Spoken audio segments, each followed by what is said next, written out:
Well, good Lord, that, ladies and gentlemen, was a shit show.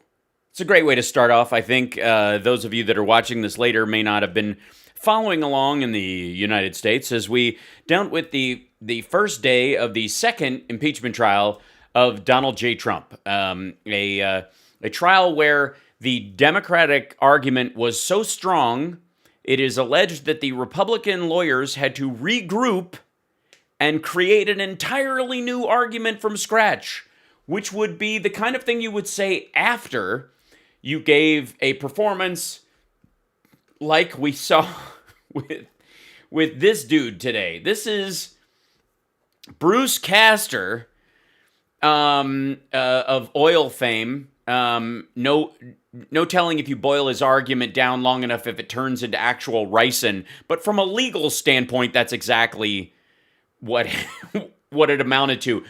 This is one of the greatest acts of legal malpractice I think I have ever witnessed in my life. And I'm not even rooting for Trump, and I was embarrassed at different points in this.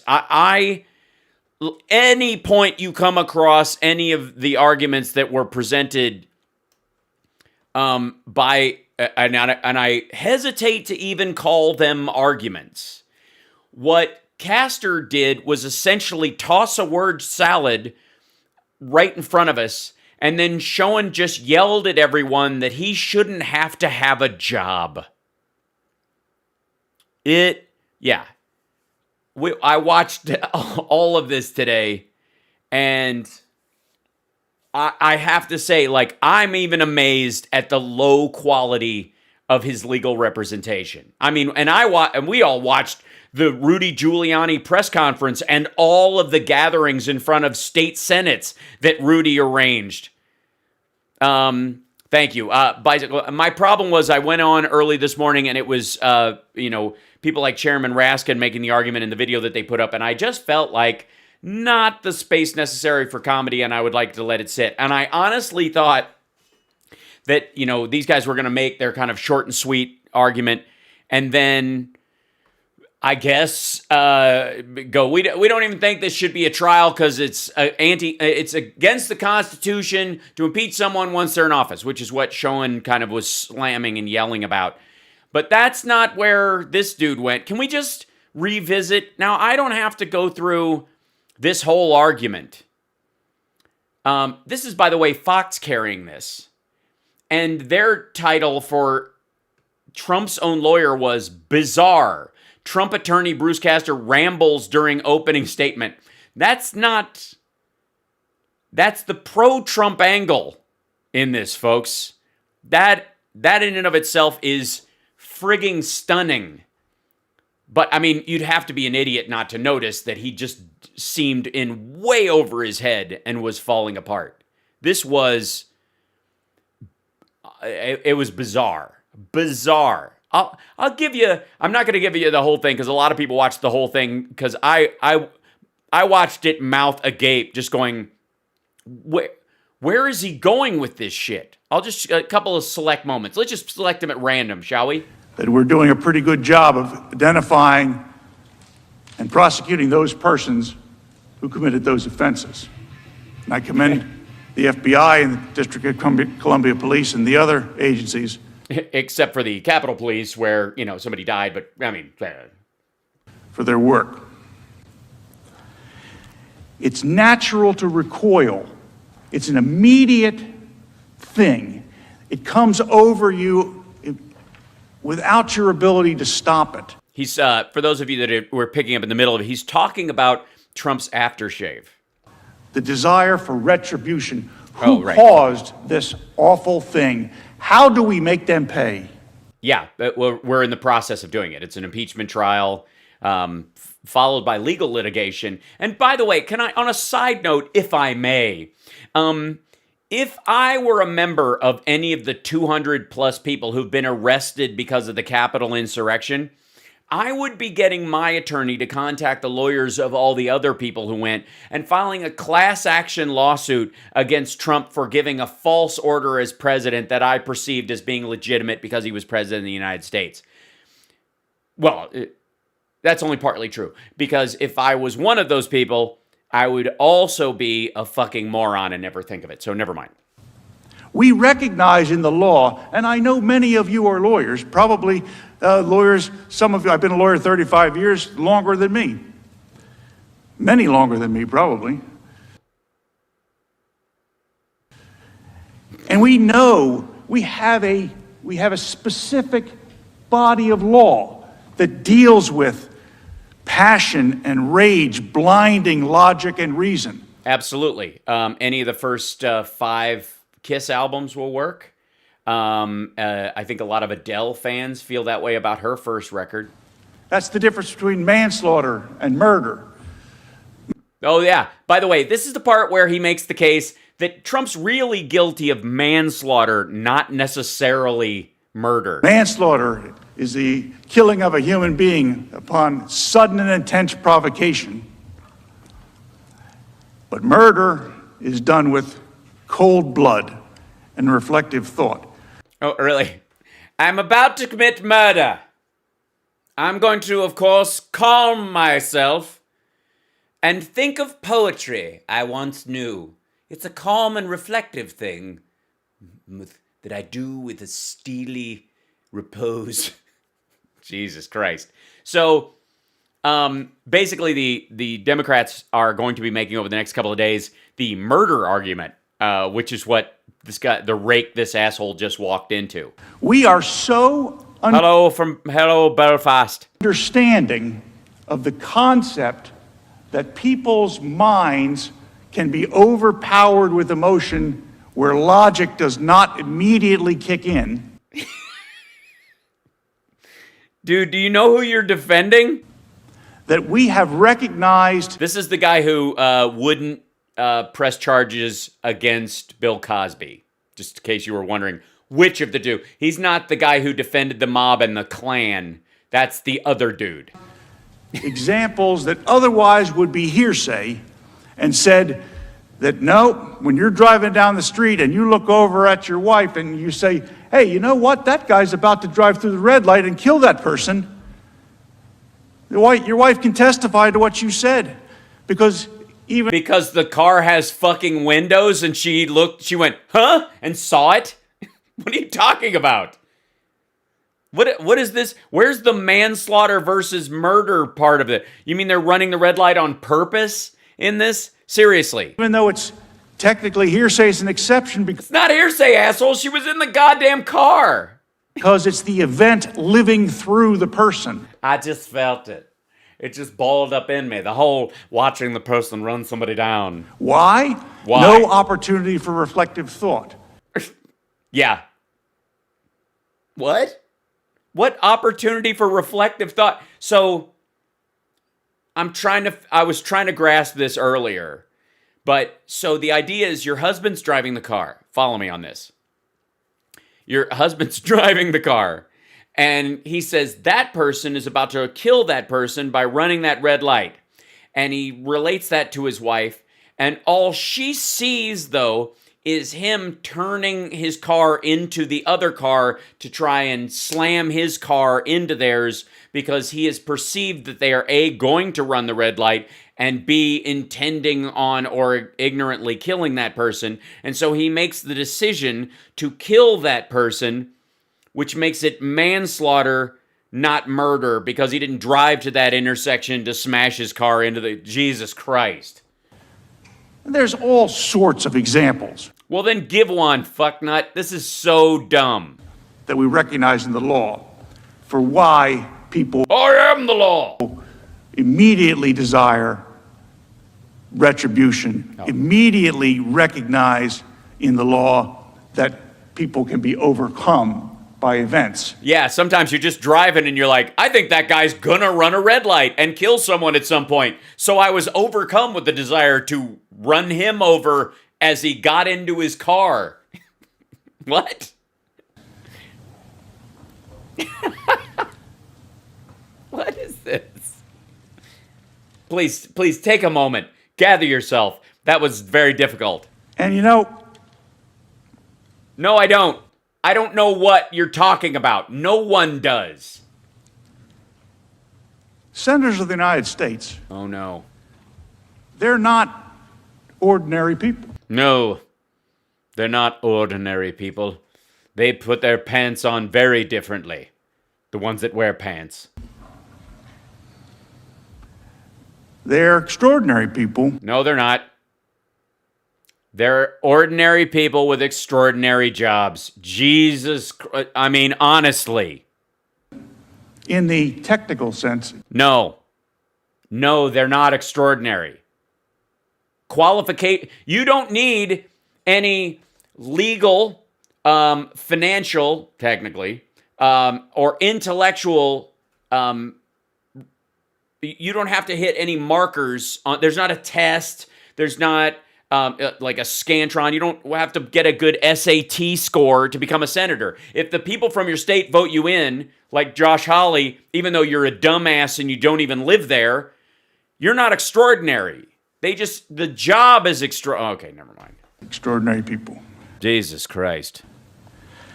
That's all I'm going to say this whole goddamn time. Jesus. Wow. When I was growing up. Oh, no. In suburban Philadelphia. Suburban. My parents were big fans of Senator Everett Dirksen from Illinois. Huh? They what?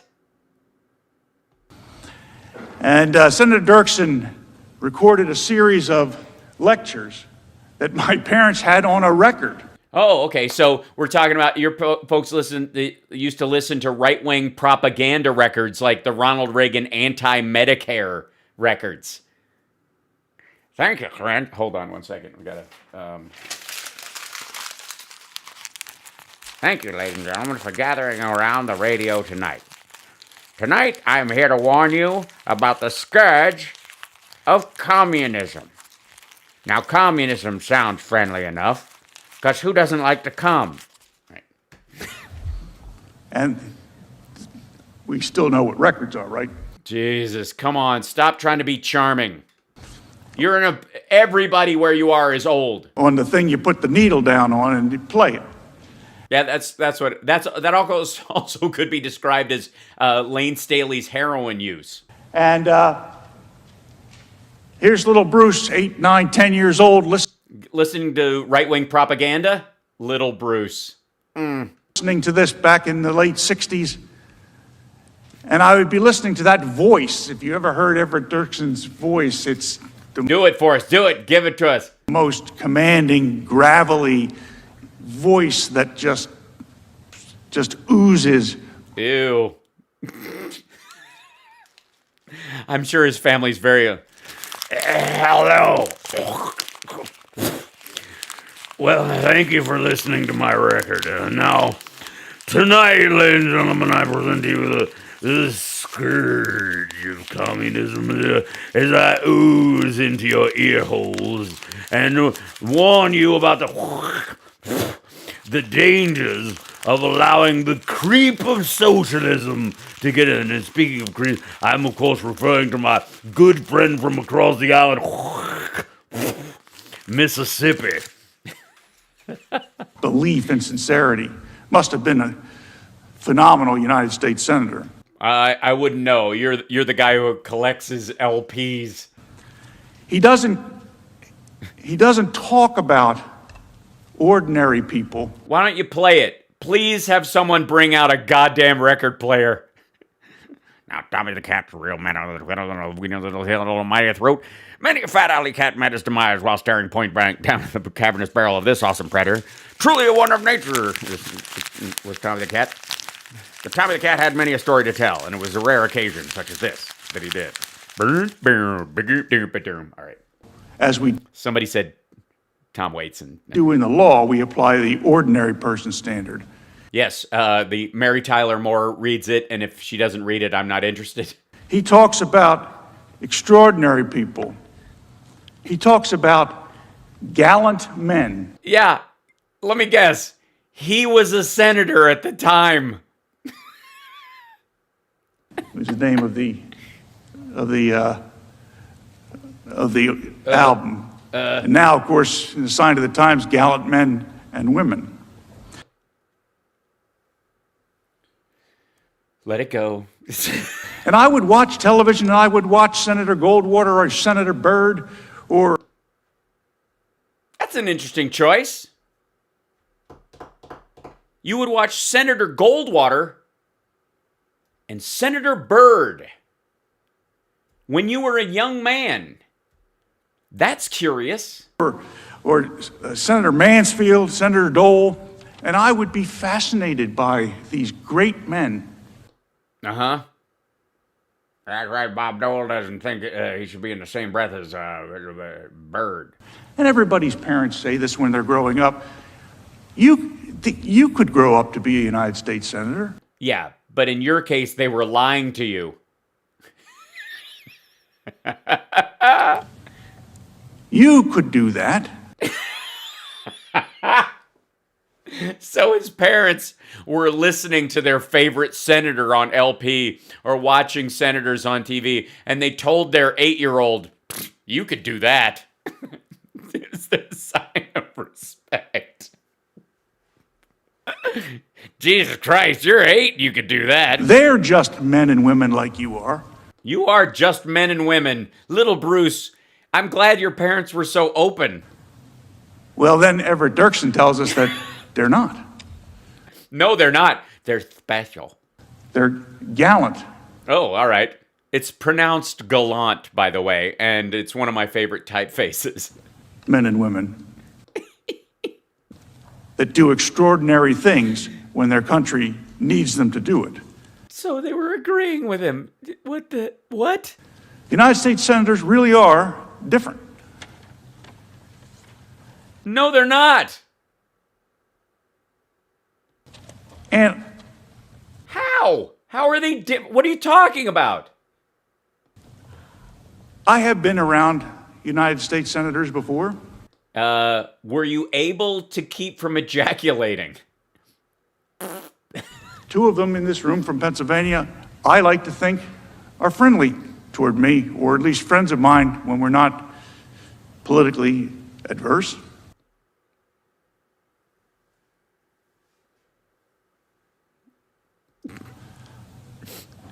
And I have been around their predecessors. This is great. This is an awesome story. And one thing I have discovered, whether it be Democrats or Republicans, But mainly Republicans. United States senators are patriots first. Are they? Are they now? Just automatically? Patriotism just comes with the gig. They just hand you a patriot card when you get in there that's never revoked, no matter how many insurrections you help foment. What are you? Patriots first. But they may be patriots first, but they are Q-snatch. second. They love their country. They love their families. And sometimes they love other people's families. They love the states that they represent. Do they? Explain to the people in the cancer clusters of Mississippi and Kentucky why their senators don't give a shit. There isn't a member in this room. Oh my God. Thanks, Nightwolf. It said that only 11 Republicans sided with, beg your pardon. Hold on, let me roll back to that. Sided with the Democrats. And during the riot, they tried to look busy during the showing. Goes to show that the American people are, yeah. I don't at any point, Nightwolf, think that you get automatic patriot points just for getting elected from a state, especially a southern state that still thinks the Confederate, the Confederate cause still exists. Who has not used the term. I would argue that it would be that your patriot card should be revoked if at some point in the, say, 50s and 60s, you argued that there should be a monument to the Confederacy which fought against the United States, and that was one of your moves as a senator. I represent the great state of fill in the blank. Yes, I think we all said that at one point. I love the great state of fill in the blank. I mean, I think it's sad that they didn't get statehood for a very long time because no one could find them. Why? Because they're all great? Yeah. but you think yours is greater than others because these are your people.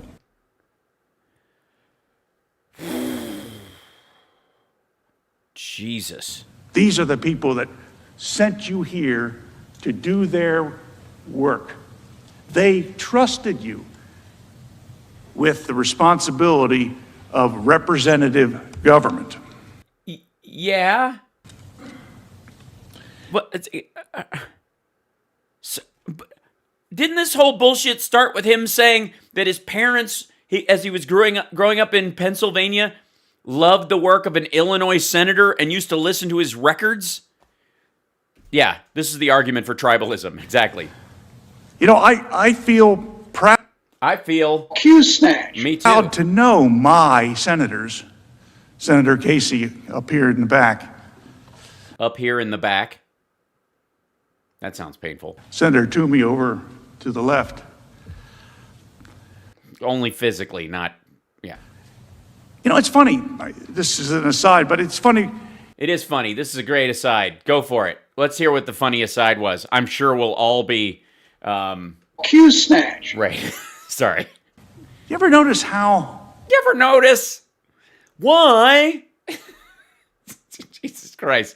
It's funny, but if I could just take a moment to do my Mickey Rooney. when you're talking... Mickey Rooney, listen to me. My, Andy Rooney. Fucking hell. Or you hear Mickey Rooney. others talking about you when you're home in your state, they will say, you know, I talked to my senator, or I talked to somebody on the staff of my senator. It's always my senator. It's because it's decided by the state, dipshit. Honestly, what is the deal?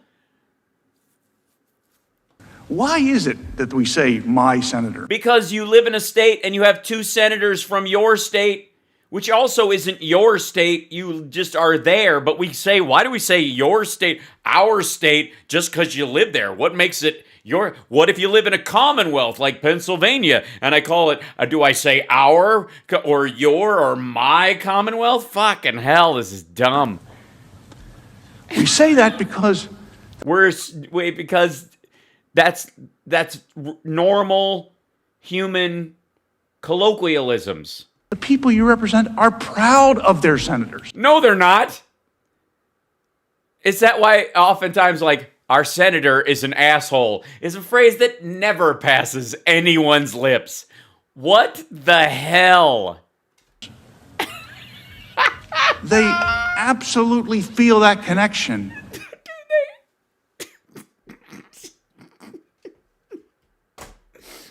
I just, there's just something you can't. I see Pat Toomey. It's just I can't shake. Can't shake it. Absolute connection. Oh God. Of pride, because that's not just Pat Toomey of Pennsylvania. That's my Pat Toomey. Take your hands off. That's my senator from Pennsylvania. Don't you dare touch him. Or Bob Casey from Scranton. That's my senator. Well, and you better. And you like that.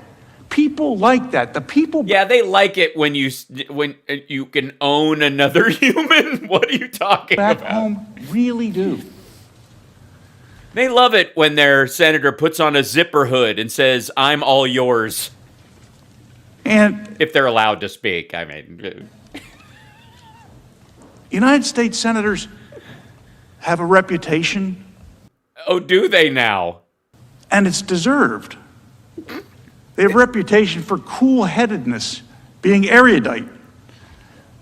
Elitist, one would even say. The men and women that we send from back home to D.C. to look after our interests. Uh-huh.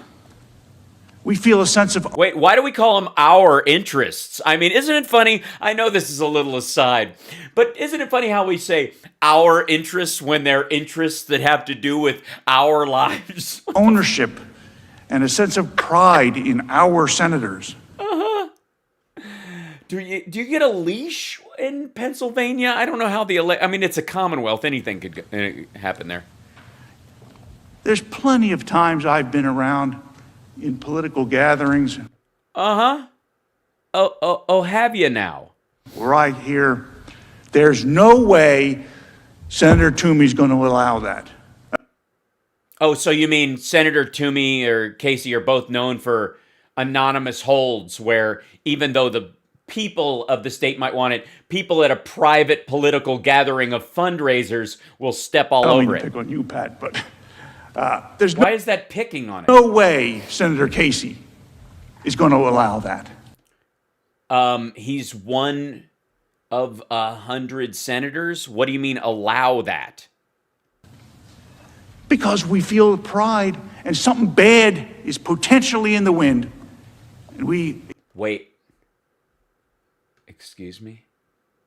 Something bad is potentially in the wind, I guess. expect our United States senators not reacting to popular will and not reacting to popular emotions. Yeah, the popular emotions. You know what I mean? Yeah. What's the big emotion with the kids these days? Angst? We expect them to do what is right, notwithstanding what is immediately and expedient that the media tells us is the topic of the day. Which, of course, Fox News, OAN, and Newsmax are telling every Republican that the expedient thing to do is vote as if this impeachment is not legal.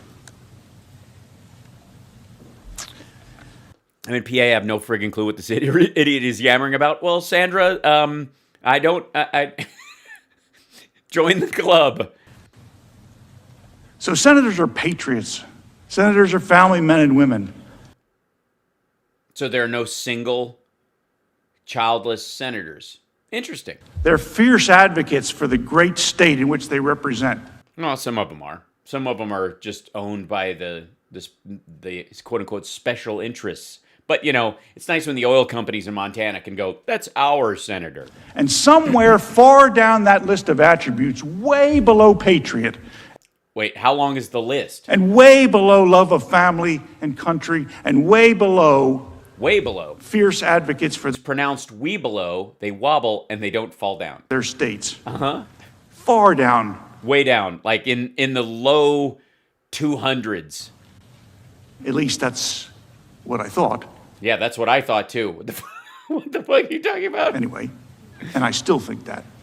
I still think it too. If I knew what it was, I would. Somewhere far down that list, Is senators are have some obligation to be partisans. what? Oh, I see. So the party that got them elected, that they should follow the.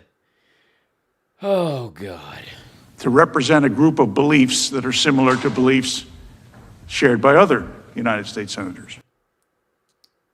Or the constituency of the state that voted them in by a majority.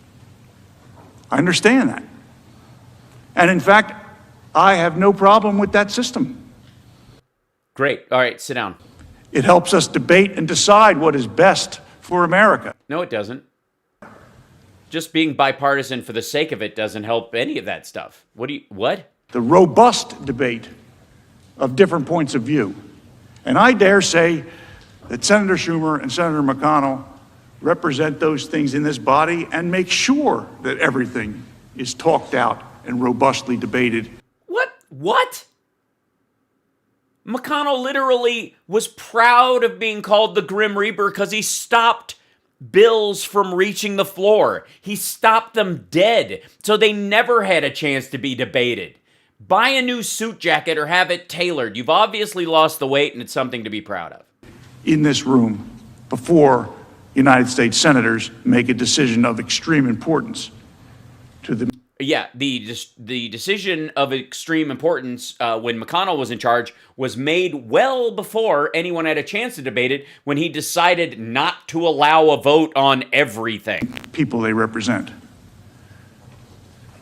No, Jess, I don't fucking get this. I know you aren't allowed to talk, but I don't see either one of them jumping up and saying I'm wrong about that.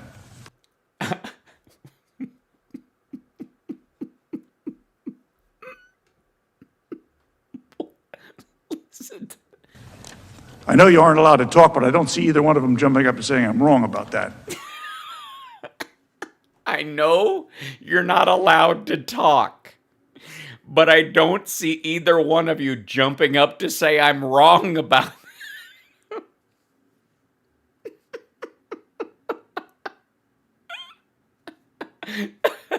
Oh God, this is yeah. Q snatch. This is sweet. Because I think that that's what happens. I think United States senators try to listen to each other's views. Oh, do they? I think United Was that why Mitch McConnell had a meeting when Trump was elected, or when Obama was elected, and said nothing's going to pass? States senators try to do what is right for the country. And Right wing, maybe. far down is partisanship. What? Far down in there is partisanship? You literally have 45 of these jackasses voting for Trump, even though they absolutely agree that what he did was indefensible, because they're hiding behind the impeachment isn't constitutional after you've left office. I mean, he could shoot somebody on Fifth Avenue as long as he leaves the gun and leaves while he's president, pardons himself and anybody else involved in helping him cover the crime. It's technically a legal murder, right? In our system of government, and if you read the Federalist Papers, Thanks, Belinda. we're very fortunate because the Federalist Papers were authored as an explanation for why it is the states, the original states, should adopt the Constitution. These were persuasive documents about why the Constitution is a good thing. Yeah, and we've got to listen to why the states that were not interested in democracy, the documents used to convince them that democracy ain't all that bad, instead of the actual Constitution itself, is what we should guide ourselves by. Because if the individual state legislatures didn't adopt the Constitution, we would not have it. So Yeah, and if the South had won the Civil War, you wouldn't have to make this argument. Mr. Jay and Mr. Madison and Mr. Hamilton, they had an incentive to explain what they were thinking when they wrote it, because they are explaining to other erudite people who represent individual states why it is that they feel that this is the right thing to do.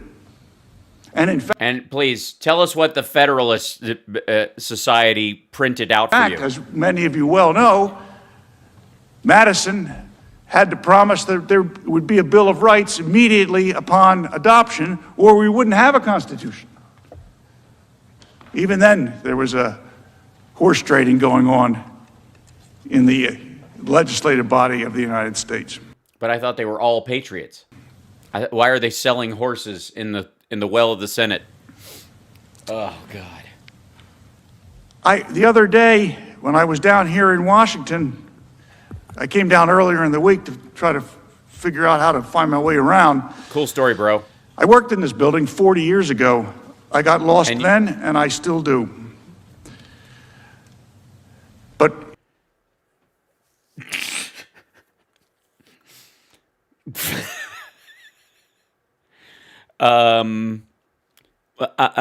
Hold on one second. Why is there a... Okay, I see. in studying the Constitution, in all the years I was a prosecutor, where so many things depend on interpretations of phrases in the Constitution, Uh-huh. I learned that this body, which It's really complicated. one of my worthy colleagues said is the greatest deliberative body in the entire world, and I agree, Yeah, one of your colleagues who's a member. that particular aspect of our government was intentionally created, if you read the Federalist Papers. Intentionally what? Of course it was intentionally created. It's an intentionally created government. Democracy was intentional. It didn't happen spontaneously. The last time a body such as the United States Senate sat at the pinnacle of government with the responsibility that it has today Was last year.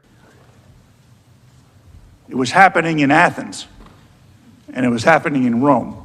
Oh, I see. The existence of the last time there was a thing called a Senate, people were eating off of lead-lined plates. Which, by the way, I wouldn't rule out that's how this guy prepared for this address, was just eating lead paint for a week and a half. Republicanism, the form of government, republicanism, throughout history has always, and without exception, fallen. Okay, just there. So Republicans will fall. Because of fights from within. Okay, so his argument is don't make a new Patriot Party. Because of partisanship ABC is reporting that Trump is unhappy with Castor. Why? from within. Because of bickering from within. And in each one of those examples that I mentioned, and there are certainly others probably that are smaller countries that lasted for less time. Yeah, all those little villages that started like, gather round, we will all form a Senate. No, I saw it when I was in Rome. We're going to give it a try. Gary, you're in charge of senating. Now we need, how many senates do we have? Do we have states? We don't have states. We'll start with states. Okay, let's see. I'm going to assign 2 senators. Follow me on this. I know I'm losing you. Follow me on this. I'm going to assign 2 senators for every state we have. The state of confusion, the state of utter disbelief, the state of bemusement, and the state of grace. They each get 2 senators. Everybody but the senators from the state of grace, obviously, the last time we tried this, wandered into the jungle and were eaten by baboons. So not the plan. I don't know about off the top of my head, but each one of them, once there was the vacuum created that the greatest deliberative bodies, the Senate of Athens and Rome. Greece, sitting in Athens, the Senate of Rome, the moment that they were drunk with power, eating off lead plates, had generations of lead poisoning that made them all act extra violent, have no impulse control, and be stupid, unable to read even the documents in front of them because of the brain damage caused by that. And then the Vikings showed up and killed and fucked everybody. You mean that part? But please, get back to the bickering. They devolved into such partisanship, it's not as though they ceased to exist. They cease to exist as representative democracy.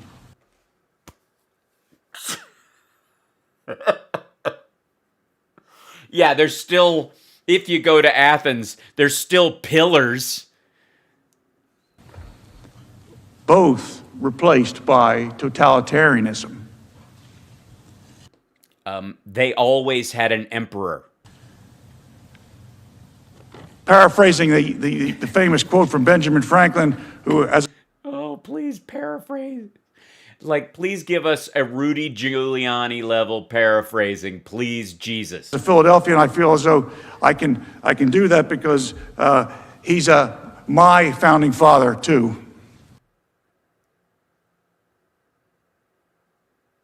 Okay.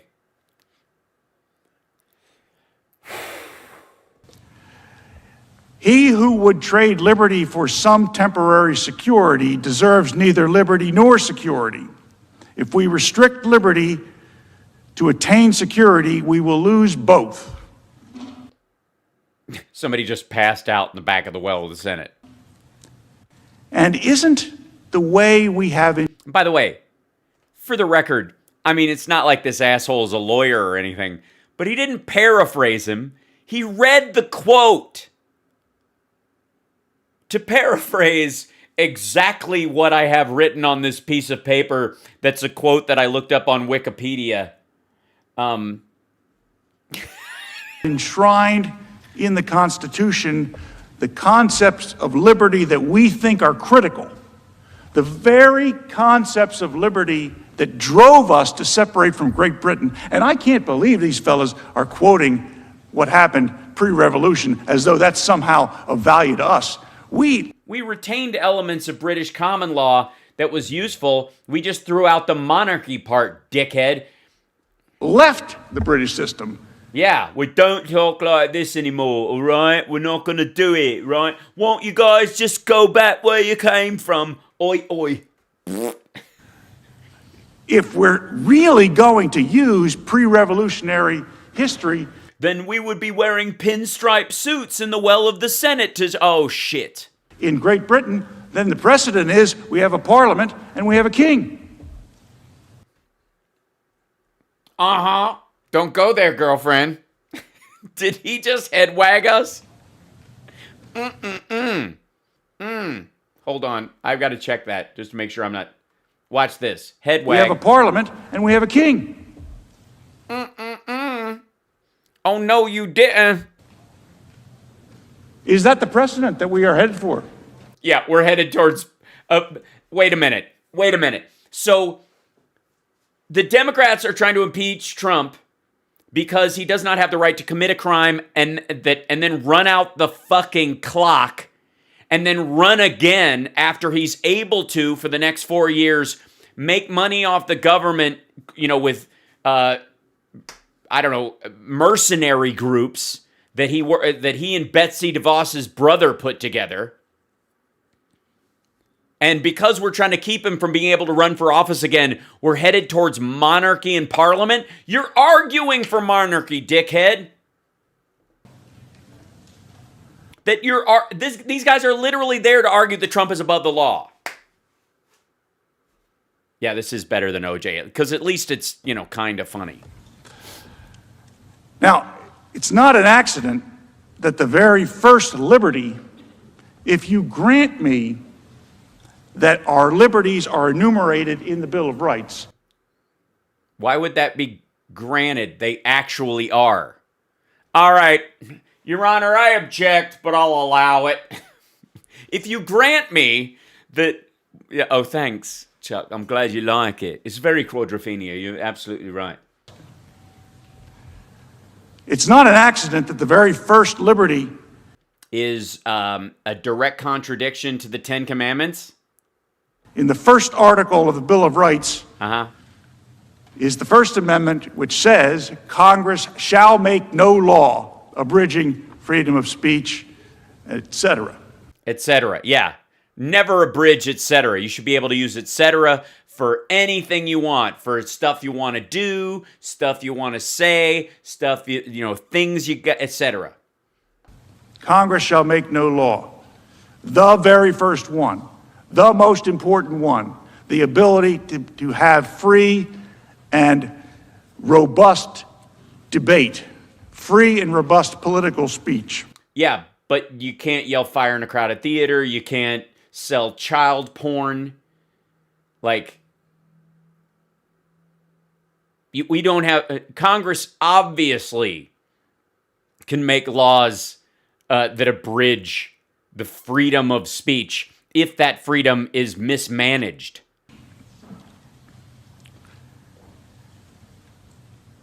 Oh, beyond freedom from consequences, legitimately, we have tons of law against certain kinds of speech, including inciting people to riot. We're all going to peacefully walk down there, patriotically. Whoops, what happened there? Oh, it got all crackly for a second. That's weird. What happened? Where'd my audio go? That was weird. Yeah, it is getting crackly or something like that. Hold on. Maybe I... Check. That was weird. My goodness. Is it crackly on... Oh, yeah. Is it crackly on your guys' end? Because it started being crackly to me. Crackly. Crackly. Crackly. Yep. It was crackle. Hold on one second. Hold on. Quit that. Ooh. What could be in control? We don't know. But we'll open up loop back again, and hopefully it will wake up to its own problems, which occasionally does. There we go. All it took was a little restart. Thank you, software. That's a little better. Fixed it. Because I can multitask. Because I'm an extraordinary person, just like our senator from my state. Something that Mr. Raskin and his team brought up is that it's somehow a suggestion from former President Trump's team that when various public officials were not denouncing the violence that we saw over the summer, that was somehow the former president equating that speech to his own. Not at all. What? First of all, you don't have a compulsion to speech. Not saying something does not count as incitement. Exactly backwards. Huh? Oh, my voice became low after I fixed the crackliness? It seems okay on my end. So maybe sometimes when I turn away from the microphone and it's just us, I think we're alone now. All right. The KK lawyer is the other dude. I saw a headline, Representative so-and-so seeks to walk back comments about, I forget what it was, something that bothered her. He has brought the evidence. I was devastated when I saw that she thought it was necessary to go on television yesterday or the day before and say she needs to walk back her comments. No one should ever walk back comments that people used as a reason to murder other humans. No one should ever. There is no such regret in speech. No one ever says anything that they...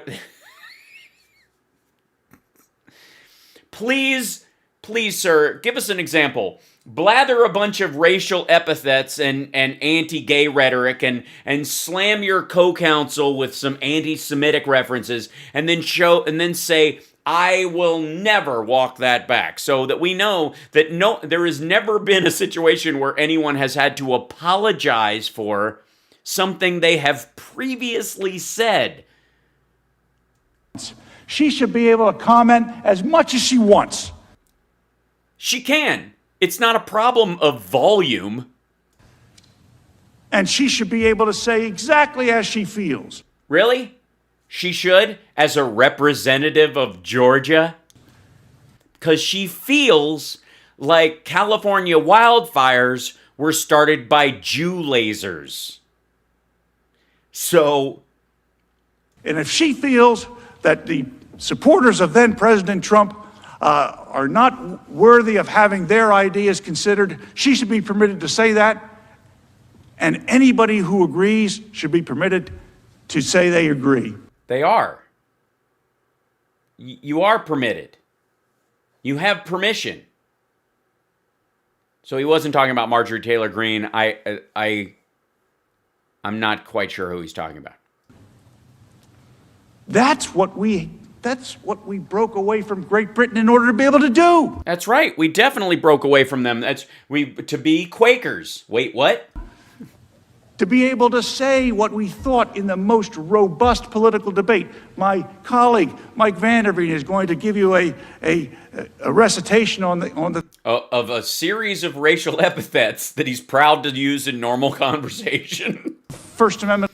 This is why we've got to leave this place and get on a boat and go to the New World so we can really say what we really feel about Indians and Polish people and the French and the Spanish and any natives we see along the way. Law of the United States. I commend to your attention the analysis that he's going to give you. I don't expect, and I don't believe that... I commend to your attention the analysis he's going to... The former president expects... Yeah, and the Irish. Thanks for bringing that up. We're leaving here. We're going to America so we can be indentured servants. Promised a piece of land and a home of our own once we're done with our work. And of course, hoping that our British overlords don't suffocate us and murder our children so that they don't have to pay up. Expects anybody to walk back any of the language. If that's how they feel about the way things transpired over the last couple of years in this country, they should be allowed to say that. And I will go to court and defend them if anything happens to them as a result.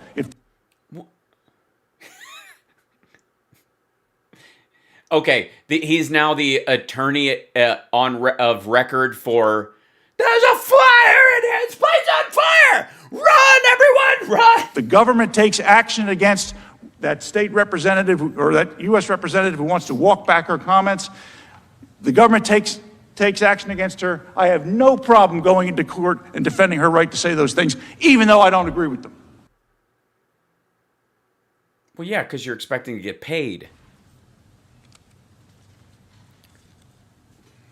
Yeah, so all the people who said hang Mike Pence yes, I am auditioning for Mary Poppins, and I bloody well should be allowed to. We have someone who thinks I'm for socialism. Apparently they're new. This obviously you haven't been watching. Trial is not about trading liberty for security. Well, then why did you bring it up? It's about suggesting that it is a good idea that we give up those liberties that we have so long fought for. We have sent armies to other... Excuse me, the phone is ringing. It's for you. Other parts of the...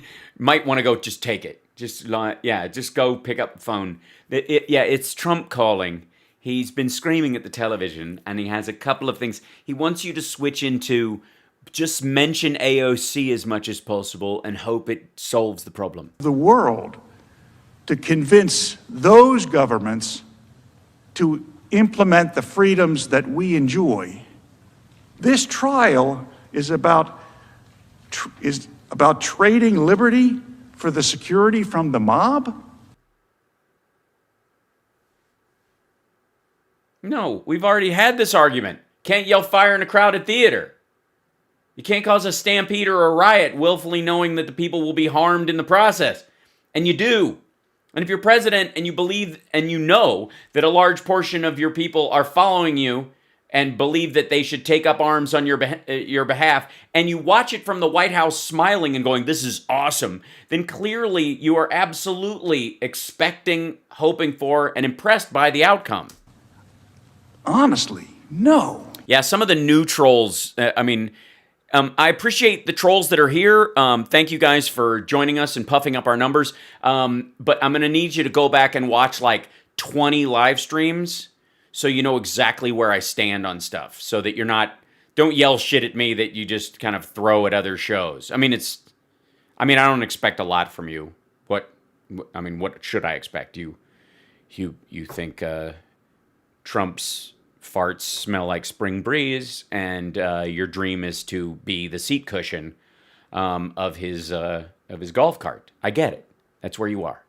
And therefore, your arguments and your ability to comprehend ideas have to be seen through that prism. But, it would just help if you just kind of load it up there.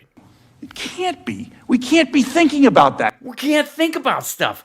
We should be, it's one thing to say it, but we can't even think things. I will fight for your right to say something that you can't even think. I am here to fight for the president's right to speak without thinking first. We can't possibly be suggesting that we punish people for yelling fire in a crowded theater or telling a mob they know has the potential for violence to attack someone. What? For political speech in this country. And if people go and commit lawless acts as a result of being told to, their beliefs, and they cross the line, they should be locked up. Yeah, a lot of them are. But, that's like saying, look, the Godfather didn't say, go kill everyone in the other crime family. He didn't actually say that. He just said it'd be a shame if they and all their children were riddled with bullets. Wouldn't it? Maybe it wouldn't. Free speech, baby. He also said it to people who believed it was their job to carry out his whims and desires. And in fact, I've seen quite a number of the complaints that were filed against the people who breached the Capitol. Some of them charged conspiracy. Not a single one of them, I noticed, charges conspiracy with the 45th President of the United States. Conspiracy with the 40... What? No one conspires with a mob. What are you talking about? Did he get out permission slips? Did they email him first? What? Probably because he'd never met any of them? They were just sycophantic cult-like followers? I'm sorry. Did everyone who lifted a cup of Kool-Aid at Jonestown conspire with Jim Jones to be murdered? prosecutors have an ethical requirement that they are not allowed to charge people with criminal offenses without probable cause. They were part of a mob that was incited by the president. That doesn't mean you have to you got to be on a Slack group together. You might consider that. I did. I just did. Did you hear me? No, you didn't. And if we go down the road that my very worthy adversary here, Mr. Raskin, asks you to go down, then no one will have the freedom to yell fire in a crowded preschool. Not wearing pants while carrying a gun. Floodgates will open. Ooh, the floodgates will open. What floodgates are those? The flood of rules and regulations about directing people to... You mean, eventually, if we allow this to happen, you won't even be able to sit in a parked car and ask someone to murder your ex. I was going to say it will, instead of floodgates, I was going to say originally it will release the whirlwind. Reap the whirlwind. Fucking hell. Which is a biblical reference. Yeah, it's a biblical, reap the whirlwind. But I subsequently learned since I got here that particular phrase has already been taken. Jesus Christ. I'm sorry. It was trademarked? So I figured I better change it to floodgates. Great. Well, thanks. Yeah, that makes sense. Did you tell that story in the fucking well while you were waiting? What? But the political pendulum will shift. Oh, this is look, we're warning you. If you actually impeach this guy for real reasons, we'll impeach your guy for no reasons at all. Oh, by the way, that's already happening. Who gives a shit? One day, this chamber and the chamber across the way will change one day. Right, that's a possibility. So the idea is that while you're there, don't observe the law like you're supposed to, because eventually someone else might observe the law. Is that what I'm supposed to be afraid of? And partisan impeachments will become commonplace. This is not a partisan impeachment. He's not being impeached for for his tax bill. He's not being impeached even for his immigration policy, which is a blight on the record of America. He's being impeached because he incited a fucking riot and people died. You know, until the impeachment of Bill Clinton, no one alive had ever lived through a presidential impeachment. Uh-huh. Not unless some of you are 150 years old. That's because Nixon resigned. Not a single person alive had lived through a presidential impeachment. Now most of us have lived through 3 of them. Right, and? Hype train. A level 3 hype train already. This is supposed to be the ultimate safety valve, the last thing that happens. Okay, so I would like to argue, as would most Republicans actually before this, that the Clinton impeachment was an absolute waste of time. I know you referenced your partner references Ken Starr later. The most rare Delicious, tender, juicy cuts of what? treatment. And And strangely enough, we find ourselves with a president, in the case of Trump, who's such a shitheel that after he escapes the Mueller probe by having Rod Rosenstein guarantee that they can't look at his finances and cuts it off, that he is so brazen in his victory that less than a week later, he thinks he can use the power illegally, tries again, fails miserably, hands out a transcript that actually tracks the crime that he did, and is only saved from being, kicked out and being literally impeached, removed from office, and disqualified by the fact that Republicans are running a line for his protection. We're back here again, not because of the parties. We're back here because Trump is an extraordinary president on one category. He is the closest thing we've had to an absolute oligarch. a session where this body is sitting as a court of impeachment, among the most rare things it does. But yeah, and whose fault is it that they've had to do it twice? The body? So the slippery slope principle will... It's not a principle.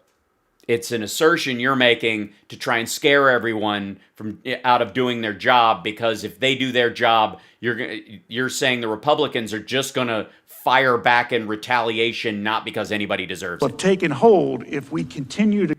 Tell you what, idiot. If Biden calls the leader of another country and against the will of Congress and the American people threatens aid or relief that we have promised them to benefit himself, knock yourself out. Go for it. Impeach him on it.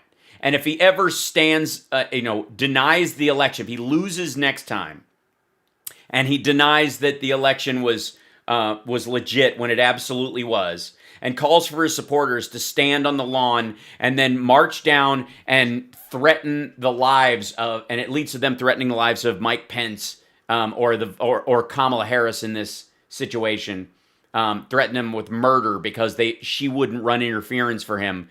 Spend all the time on impeachment you want. To go forward with what is happening today and scheduled to happen later this week. Look, dude, do you want this job or not? Because my issue with this guy is that at no point is he... I mean, they want it dismissed, and maybe that's where he thinks the paycheck is. Is there a bonus if you just get it kicked out, if they don't get to have their witnesses? Hold on. I know he can get the job, but can he do the job? And after The answer is no. we are long done here, and after there has been a shift in the political winds, There's going to be revenge because cooler heads prevail in the Senate. and after there is a change in the makeup of the United States House of Representatives and maybe a change in the makeup of the United States Senate, Right? the pressure from those folks God, the pressure. back home, especially for members of the House, is going to be tremendous. Because If they're still there. Where's the guarantee that they don't get voted out, especially the ones that are the most egregious? That you think the Republicans are going to get the House before Marjorie Taylor Greene gets voted out? Great. Because remember, I will remember. I will remember the star that came tonight. the founders recognized Their neighbors? that the argument that I started with, that What was the argument that you started with? Because I've totally lost track. What was it? Spit it out. political pressure The is driven by the need for immediate action because something under contemporary community standards really horrific happened, and the people represented by the members of the United States House of Representatives become incensed. Okay, so let me follow you on this one. Hang on. So if the Democrats proceed with this impeachment, the response from Republicans when they gain back control of the House or the Senate, or both, I guess they would need both, and by an egregious number, in the future, 2, 4, 6, 8, maybe 12 years from now, I'm talking to you, Puerto Rico, that during that time, their knee-jerk reaction, they're going to be, in 6 years, they're going to be like, I'm still mad. It just happens. It's a fresh wound. And because the Senate is a deliberative body that's cooler heads. All right. what do you do if a federal issue, if you're back in suburban Philadelphia and somebody goes, why are you still bitching about Trump? He's been out of office for 6 years. We need that bill to pass. No. something happens that makes the people who live there incensed? 6 years from now. You call your congressman, and your congressman, Yeah, you're going to get some faxes, buddy. elected every 2 years with their pulse on the people of their district, They're what? 750,000 people, They're what? they respond. And boy, do they respond. Boy, do they. The congressman calls you back, a staffer calls you back. Yeah, that's what happens. Yeah, I always get a call back. Actually, I kind of do because I'm on television and stuff. But the average person in do they get a call back? Do they? Especially when the phones are jammed because everybody's flipping out. The information that they have on the issue. Sometimes you even get invited to submit a language that would improve whatever the issue is. I have some language, sir, that would improve your situation. I guarantee it. Well, Complete sentences would be my first note. when the pendulum swings, perhaps the next person that gets impeached and is sent here for you to consider is Eric Holder. Eric Holder? Eric Holder.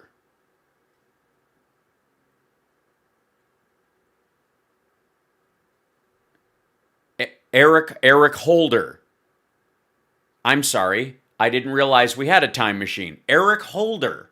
During Fast and Furious. Oh, I see. During Fast and Furious. So the thing that's going to happen in 6 to 8 to 10 years when the Republicans seize control of the House, the Senate, and the presidency again will be that they're going to try Eric Holder for Fast and Furious because they've still got a raw nerve about Trump being impeached. What the shit is this? The Attorney General of the United States. Oh, that's who he was. Jesus, you're going to have to remind everybody. Can you remind everybody in 6 goddamn years? Or any other person that the other party considers to be a political danger to them down the road because that's so the Republicans are, this is the threat from you, that the Republicans are just going to, of their avowed abilities and being articulate and having. Oh, we did that, did we? We went to Eric Holder is articulate, and that's why he's of concern. Yeah. Uh-huh. I didn't expect him to go, I mean, but don't expect him to walk that back. Don't expect it. Jesus. Having a resume that shows that they're capable. So you should be, again, what should we be afraid of? That if we impeach Trump for inciting a riot where people died in one of the most extraordinary moments in American history and the only attack on the Capitol since the War of 1812, that the Republicans will enact revenge by picking someone who's eminently qualified and articulate and black and denying and impeaching them for shit that happened 6 years before Trump was elected, that was legal in the first, but Jesus Christ. I picked Eric because he's black and you wanted to use the word articulate? Fucking hell. simply because I think he has a tremendous. Oh, what? He's had a tremendous career, and he might be somebody that some Republicans somewhere might be worried about.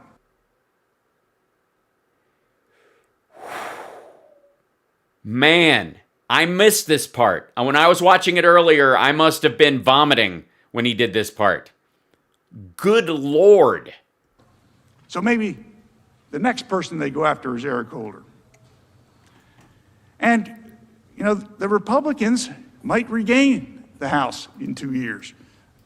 History does tend to suggest that the party out of power in the White House does well in the midterm elections. And certainly the 2020 elections, the House gained, the House majority narrowed, and there was a gain of Republicans. This is something that happened, and then a thing happened.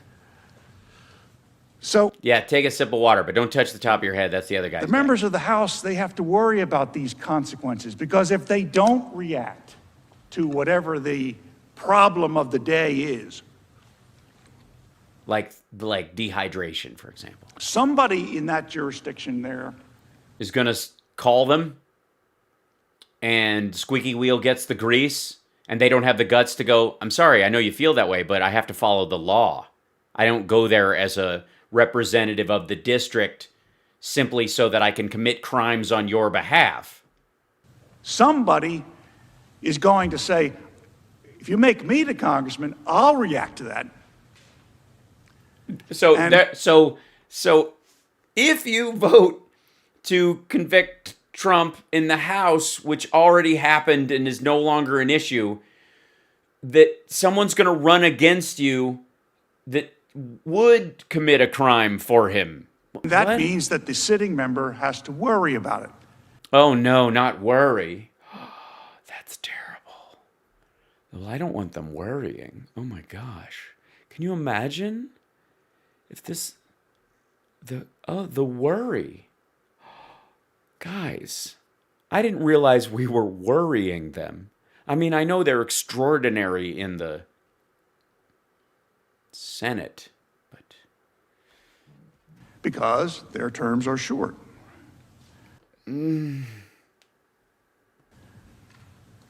right. And it's not What if somebody runs against them and goes, I'm a Republican and a conservative and a religious conservative, and I believe in the principles of the Constitution, and I'm running as a Republican, and I am horrified that our congressperson didn't vote to impeach Trump because it was a clear and egregious violation of his oath of office, and his behavior was reprehensible, and if we can't stand up for that, can we even call ourselves conservatives? What if somebody runs like that? Should they worry about... Oh, no, of course not. just members of the House of Representatives with their short terms. I saw on television the last couple of days the honorable gentleman from So you were watching television instead of preparing. Okay. Nebraska, Mr. Sass. I saw that he faced backlash back home because of a vote he made some weeks ago. Yeah. That never happens in government. That a political party was complaining about a decision he made as a United States Senator. And You know, it's interesting because I don't want to steal the thunder from the other lawyers, but Nebraska, you're going to hear, is quite a judicial thinking place.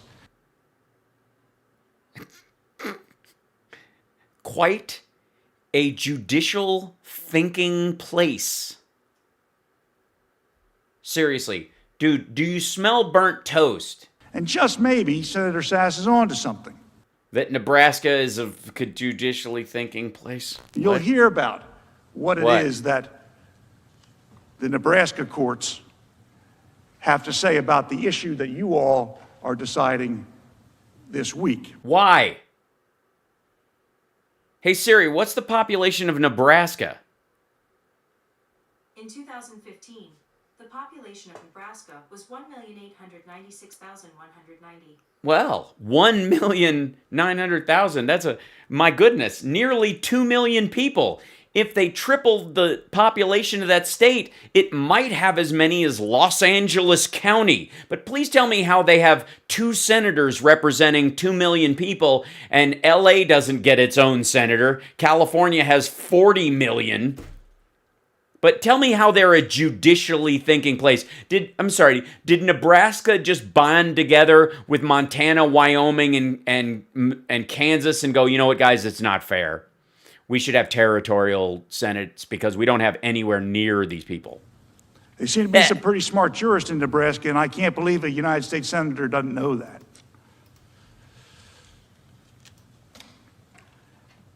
A senator like the gentleman from Nebraska, whose Supreme Court history is ever present in his mind, and rightfully so, he faces the whirlwind, even though he knows what the judiciary in his state thinks. What?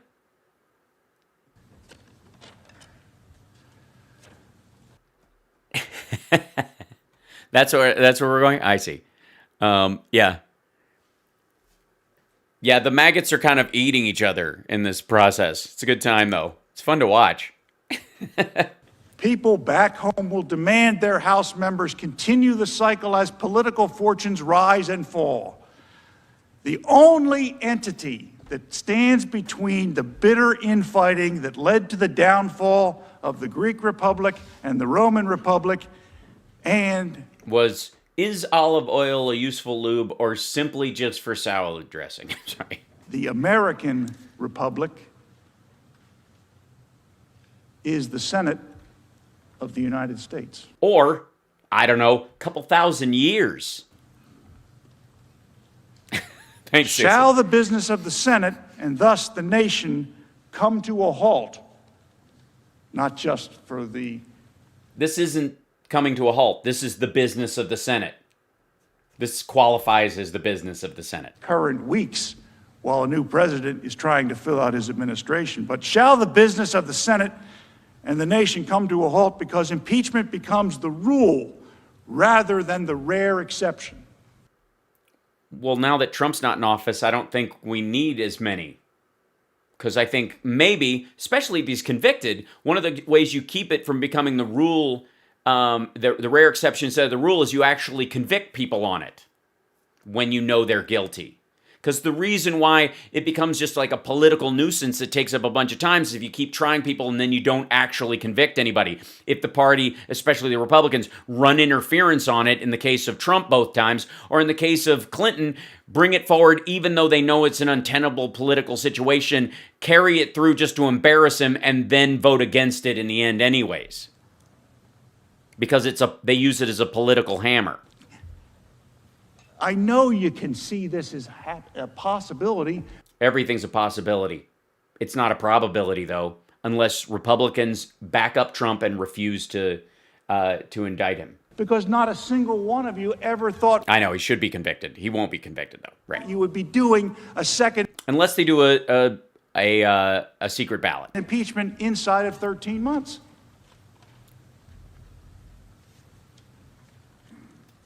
And the pressure will be enormous to respond in kind. To quote Everett Dirksen, the gallant men and women of the Senate will not allow that to happen, and this republic will endure. Right. Yeah, we know. No one has actually called for political vengeance, the political vengeance use of impeachment, except you. Because the top responsibility of a United States Senator and the top characteristic that you all have in common. And boy, this is a diverse group. No, it really isn't. It's not a diverse group. But there is It's definitely. Yes, they can do a secret ballot. It just has to be part of the rules. The question is, do the Democrats want them on the record? isn't a Which I think they single do. one of you who, A, Because here's the thing. Trump will be disqualified from office if it goes through. But he's not running again. Don't let anybody fool you that in 2024 he's going to run again on some sort of sour grapes ticket. Not going to happen. doesn't consider yourself a patriot, of the United States. Well, Ron Johnson is sitting there. So in deference to Ron Johnson, yeah, there is one. And two, there isn't a single one of you who doesn't consider the other 99 to be patriots. Yes, there is. Yes, again, cite Ron Johnson. Of the United States. And that is why this attack on the Constitution will not prevail. It's not an attack on the Constitution. It's a functional use of the Constitution. It's following the law of the Constitution. The attack on the Constitution is pretending that somebody can commit any crime they want as long as they run out the clock. The document that is before you is flawed. I hope you're not talking about the Constitution. You mean the Democrats' actual filing that they designed instead of the cartoon that you presented as your argument? The rule of the Senate concerning impeachment documents. What dressing do you guys like on your word salad? Because of impeachment, Rule 23 says that such there is no Rule 6. Documents cannot be divided. Rule number 3. You might have seen that we wrote that in the answer. How are you, Bruce? Bit crook, Bruce. It might have been a little legalistic or legalese for the newspapers to opine on very much, but explain me again the legalistic or legalese part. Wait. You might have seen that we wrote that in the answer. It might have been a little legalistic or legalese for... It might have been a little legalistic or legalese. Their response, it was fucking gibberish. For the newspapers to opine on very much, but they just laughed and printed it. There is some significance. The House managers, clever... Oh, and if the Trump kids run, they don't have a shot either. Fellows that they are, they cast a broad net. They need to get 67 of you to agree they're right. Or 17 of you to stay home, not show up or vote present. And that's a good strategy. I would use the same strategy, except I'm not a competent lawyer. There is a rule that says you can't use that strategy. What? You see, Rule 23 says that the... Rule 23. No pooftas. The article of impeachment is indivisible. And the reason why that's significant is you have to agree that every single aspect of the entire document warrants impeachment because it's an all or nothing document. You can't cut out parts that you agree with warrant impeachment and parts that don't. Yes, you can. In terms of high crimes and misdemeanors, if you're saying, I believe he incited these 35 people who murdered the cop and stabbed people with fence posts and blinded another officer and stomped a woman to death, but I think these other assholes had their own plan. You can absolutely do that. Thereby, he is impeached for inciting this group of people, not that group of people who should be tried on a different standard in a regular court of law. Right? Rule 23. No Q snatches. Hold on. Q snatch. All right. Because it's not divisible. Yes, it is. You can choose what parts of it are more sound as an argument as far as his violation of his oath. It flat out says in the Senate rules it's not divisible. You're not charging multiple crimes in here. You can vote for impeachment based on the fact that you're 80-20 with what the case was made. You're not previous impeachments, like President Clinton, said the president shall be found guilty of high crimes and misdemeanor for engaging in one or more of the following, and then gives a list. So all I had to do was win one. But they do that here. Has to be all or nothing. And some of these things that you are asked to consider might be close calls in your mind. But if you can't take all of it, none of it counts. Jesus Christ, can you imagine this? In any other court situation. I mean, this is not a regular court of law, and that's how they're mucking this up. But one of them is not. So if one of them, if one is not convincing, you have to throw out everything else. It's the fruit of the overripe tree. The argument about the 14th Amendment Oh yeah, this is the first time he's ever read the 14th Amendment. is absolutely ridiculous. Is it now? Read us the 14th Amendment. The House managers It's right between 13 and 15. tell you 13. that the president should be impeached because he violated the 14th Amendment. Uh-huh. And here's what the 14th Amendment says. Okay.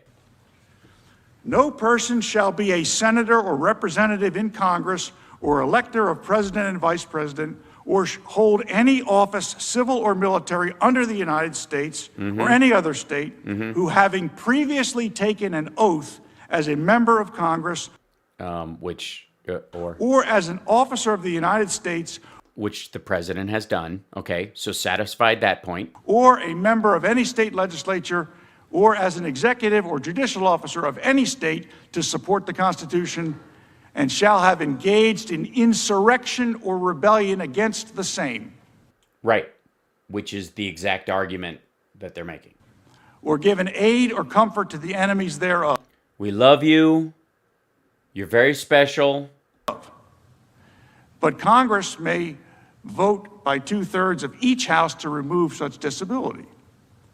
Now, it doesn't take a constitutional scholar To know that you're full of shit? to recognize that that's written for people who fought for the Confederacy or previous military officers or were in the government.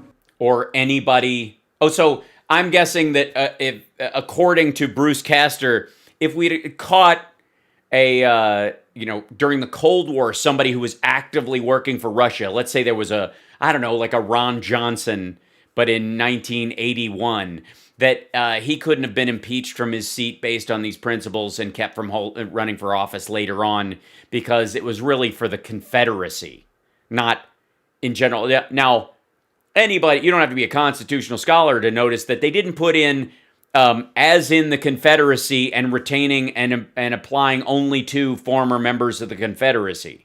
Of the Confederacy, and it doesn't take a constitutional scholar to require that they be convicted first. That's what you're in the process of doing. That's what the conviction is. That's where you are. That's what happens. So this is the trial. You defend him. They make a case against him. If he's convicted, then he can't hold office again. That's the disqualification. This is so dumb. In a court with due process of law. No, it doesn't mean in a court with due process of law. This is impeachment. They're not in charge of in court. That means you can't. All right. So now the argument is the Bill Barr Gordian knot. You can't charge the president with a crime until he's been impeached and removed from office. But you can't impeach and remove the president from office or any other officer of the court unless he's been convicted of a crime. And unless somebody is charged with a crime, you can't carry forward an impeachment that was put in play while they were in office if he steps down. So that question can never be ripe until those things have happened. So you can never impeach someone until they've been convicted in a court of law, which they can't be convicted in a court of law until they've been impeached. Good Now, Lord. if you agree with those arguments, and I know you all get your constitutions out and you'll read it, and Yeah, I didn't have to. You read it out loud, and I still if understand. you agree with those arguments, the suggestion that the 14th Amendment applies here is ridiculous. No, it isn't. It specifically applies. And if you come to that conclusion, then because the managers have not separated out the The what? counts, any counts within the article of impeachment, the whole thing falls. No, it doesn't. You don't get a get out of jail free card just because you haven't been to jail yet. I didn't write that. All right. They are married to that. I wrote it out in individual responses because I didn't know how to respond to the Legalese. cast the wide net effort. And fortunately, senators sometime in the past realized that you can't do that because you passed a rule that says, hey, you can't do that. which they didn't. So Rule 23. There is no Rule 23. that's why it's flawed. It's flawed in other ways too, and my colleagues will explain that. Oh, yeah, they will.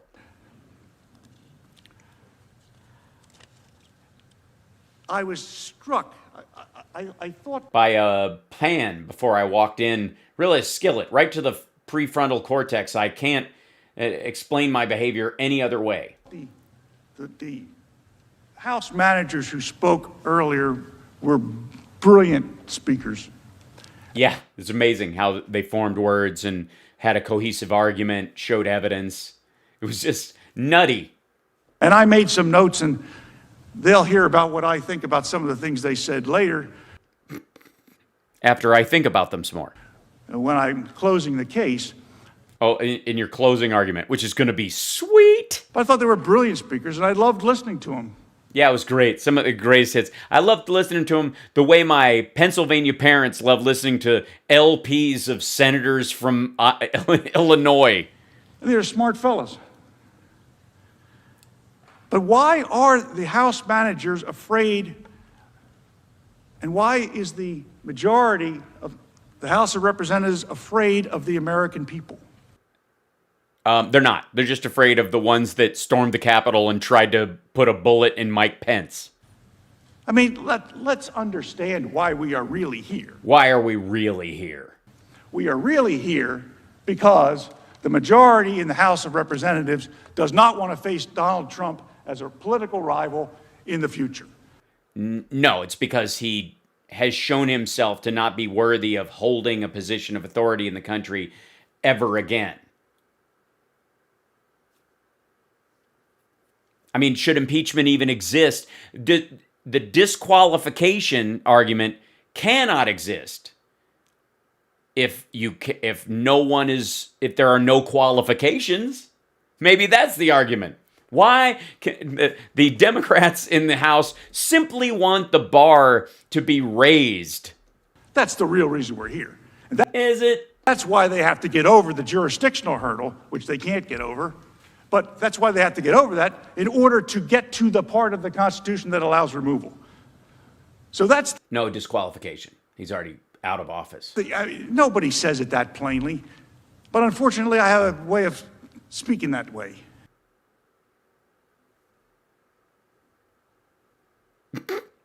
Is that what this is? He's a plain speaking man. That's why I like him. He's a plain speaking man. I love that, Bruce Castor. Plainly speaking. Yeah, I know my drink. The can is green, so it turns invisible. Woo. And By the way, I'm drinking mate, for those of you that are wondering. It's just canned yerba mate. Tea. the reason that I am having trouble with The plain speaking? the argument is Because it's full of legalese, and I'm a plain speaking fella. the American people just spoke. Right, and this entire thing is about him denying that the American people just spoke, fomenting violence around it, starting the insurrection, demanding that he be given the presidency back. I mean, literally, this is all about him denying that he lost the election. So if the American people just spoke and the sitting president dishonored that vote, again, high crimes and misdemeanors. And they just changed administrations. So in the light, Yeah, he was in the administration. He was impeached in the House. The Senate, which was in the control of Republicans, which they had lost, the people had spoken, hadn't turned over yet.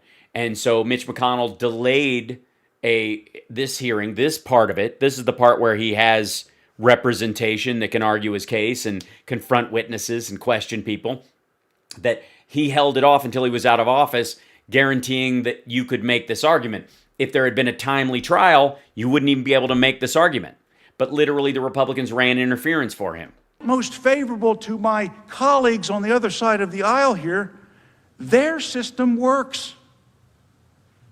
The people are smart enough, in the light most favorable to them, To vote against Donald Trump, who they view as a scourge on America. they're smart enough to pick a new administration if they don't like the old one. And they just did. And down there, Pennsylvania Avenue now, probably wondering how come none of my stuff is happening Yeah, that's right. It's really, he's worried about Biden, guys. He's really upset. up at the Capitol. Yeah.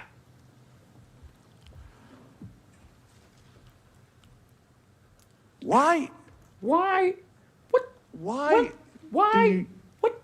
The members of the House of Representatives, the majority of the House of Representatives, why are they afraid of the very people that sent them to do this job?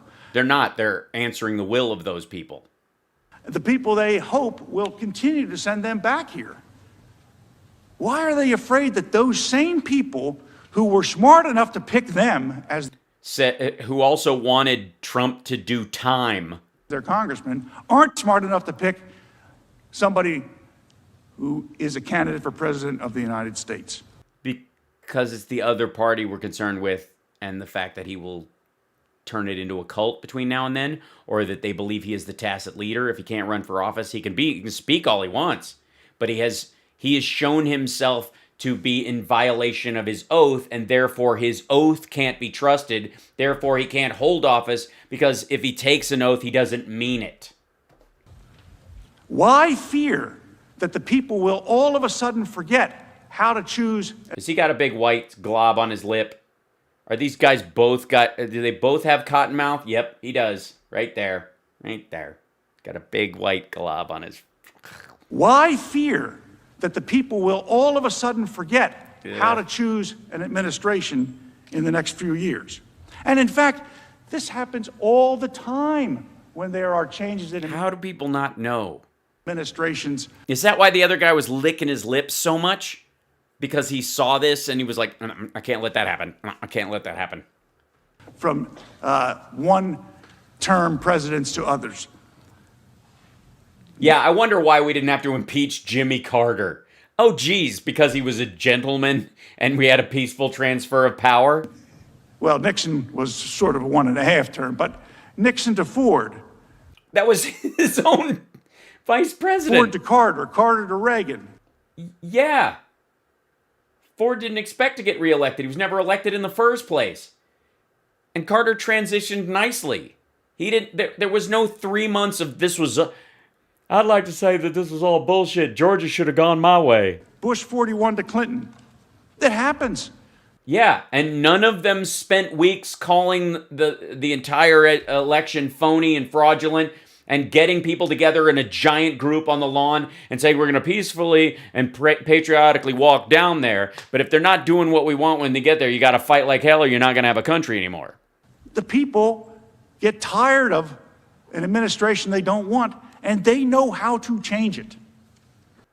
So this is the argument that the people are tired of Trump. And they just did. So, No, they did a few months ago. And during that time, Trump tried everything he could to overturn that election, including an insurrection on the Capitol to stop the certification of the Electoral College. So why think that Why? they won't know how to do it in 2024 if they want to? Or is that what the fear is? Is the fear that the people in 2024, in fact, will want to change? No. The fear is that this guy will be able to run in this and never actually be qualified to run for president and never actually make it, but just basically be a violent spoiler, bringing all of his maggots out of the woodwork one more time. Trump's not going to run in 2024, by the way. It's simply that he has violated his oath. It isn't about 2024. It really isn't. He's not going to run. I'm telling you right now. He might yammer about it next year. He's not going to run. He doesn't have the strength. He doesn't have the intellect. He doesn't have the spine for it anymore. I guarantee it. He coasted into it accidentally. He never expected to win. He shit his pants when he accepted the first time. When Hillary lost, he was like, oh my God, this is frightening. He tried to make the best of it and pad his properties and do all that kind of stuff. He's not going to do this shit again. The reality is you have to be punished for what you did. The only remedy the Senate has is saying you can't do it again. That's the only remedy. They don't have a Senate jail. There are either standards or there is not. And we'll want to go back to Donald Trump and not No, it isn't. You're disqualified not because we're worried about what you're going to do later, because you do not meet the standards going forward. If you never run again, you have that mark with you that you are not qualified. You cannot. You will not be allowed because you do not deserve it, because you violated your oath last time. It is a sign that your oath is worth nothing. not the current occupant of the White House, President Biden. Because all these other times, the people were smart enough to do it, choose who the president should be, and all these other times, they... No, it doesn't just disqualify you from running for office. It doesn't disqualify you from running for president. It disqualifies you from holding any office or gaining any profit from the state. So you can't start your own mercenary hit squad and loan it out to the DOD with the help of Betsy DeVos's brother. There's dozens of other ways you are disqualified. You're not just disqualified from running for president. It says your oath is not trusted. Therefore, you cannot participate in any oath-taking opportunities in the federal government because you can't be, or state government, because you can't be trusted. Yes, you can't get any government contracts. You cannot make money off the U.S. government because you have sycophants that you installed in there, because that might have been partly why you were impeached in the first place. smart enough to choose who their members of Congress were, and by the way, choose you all as well, but they're not smart enough to know how to change the administration. That's not the only thing you can do. Especially since they just did. So it seems pretty evident to me that they do know how. It has So you're going to do the old behind the neck, like I got a crick in my neck. worked 100% of the time. This guy has a couple of minutes. 100% of the time It in works the United States 60% of the time. when the people had been fed up with and had enough of the occupant of the White House, they changed the occupant of the White House. Yeah, but he tried to stop that from happening. It's the first time a president has actually done that in our nation's history, where he actively participated in multiple attempts to regain the presidency. Even in Bush v. Gore, neither one of them was president yet. Now, Keep thinking. I know Very little.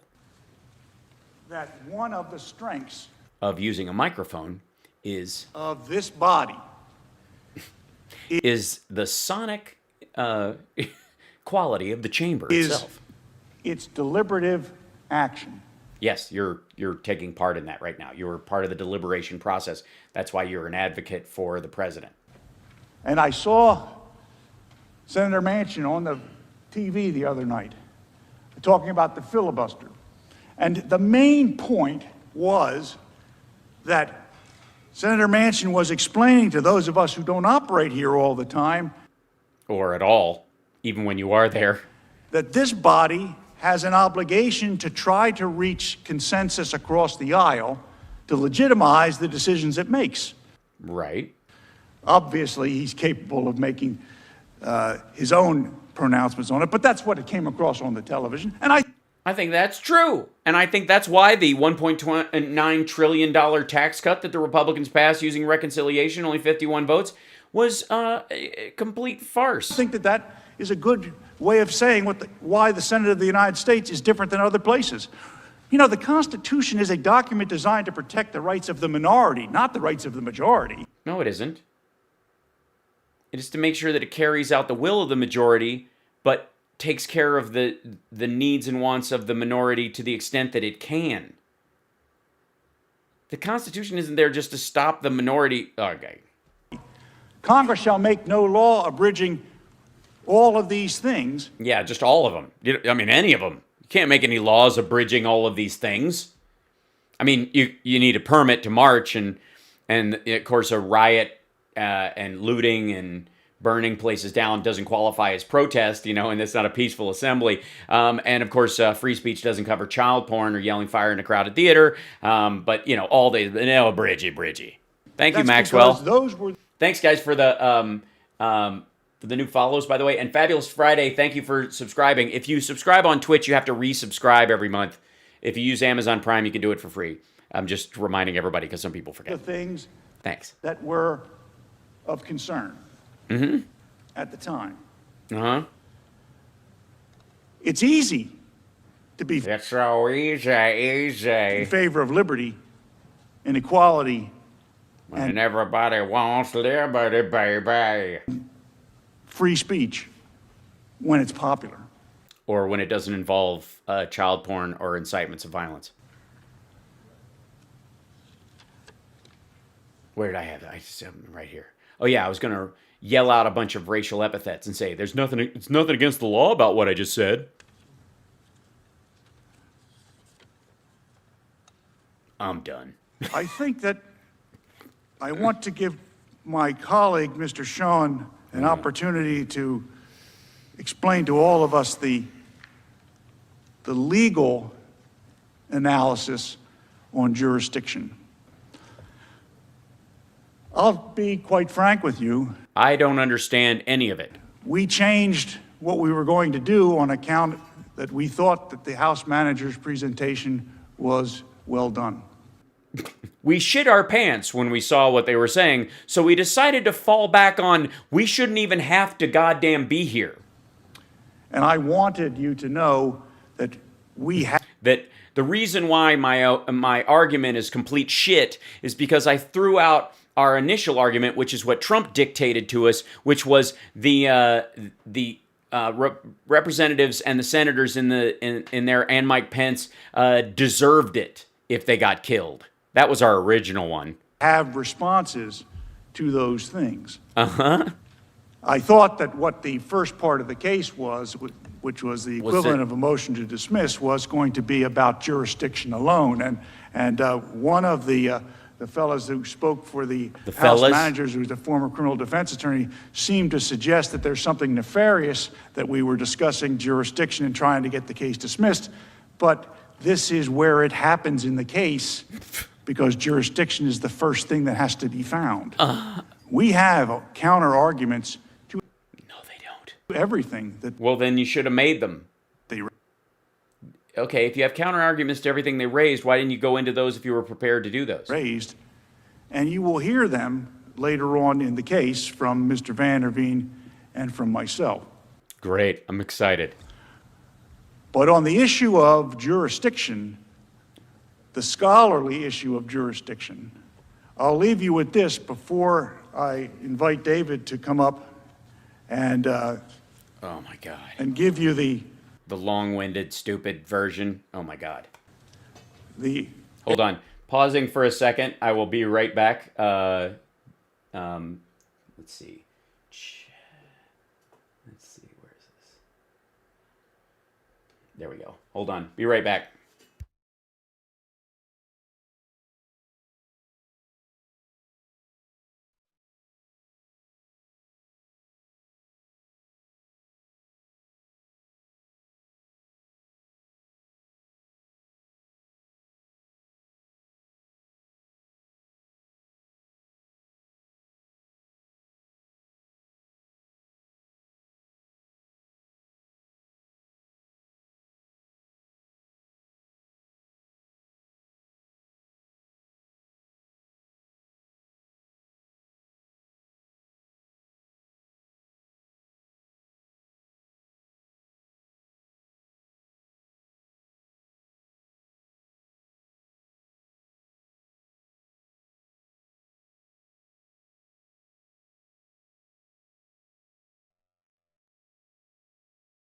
Okay, I'm back. I just said I ordered food and a grocery drop off, and I didn't wait.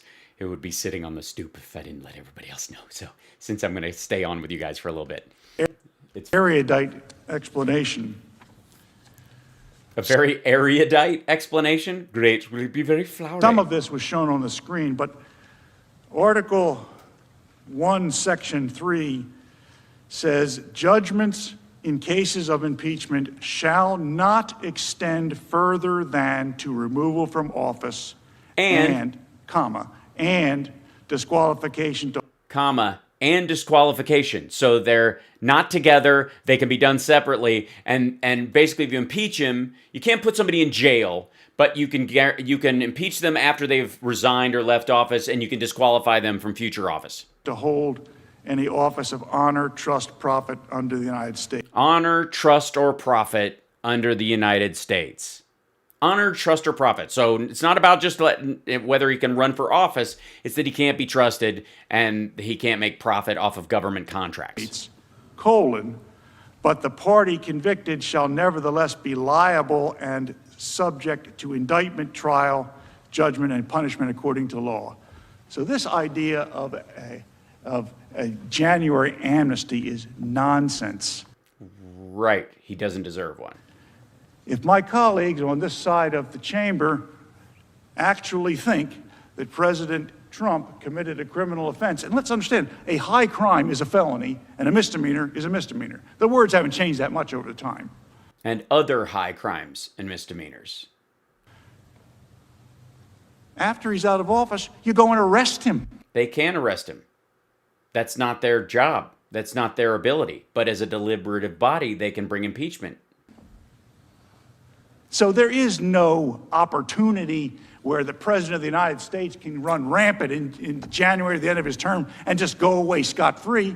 Yes, there is, because technically speaking, if he can't be impeached, he could pardon himself or have someone pardon him after he ran away scot-free for 6 weeks leading up to it, and they could never impeach him. And he could run for office later because everybody's afraid, that he's set sycophants and supporters in military positions who will attack the next president, and then they could force an election by jailing the president, and then he could run the following fall because we have to have an active president, and they guarantee that he's the only person who could run. Have we not watched how this shit works out in other countries? The Department of Justice does know what to do with such people. And so far, I haven't seen any activity in that direction. And not only that, so far, the people who stormed this building and breached it were not accused of conspiring with the president. But the section I read, judgment, in other words, the bad thing that can happen, the judgment, in cases of impeachment, i.e. what we are doing, shall not extend further than removal from office. What is and disqualification.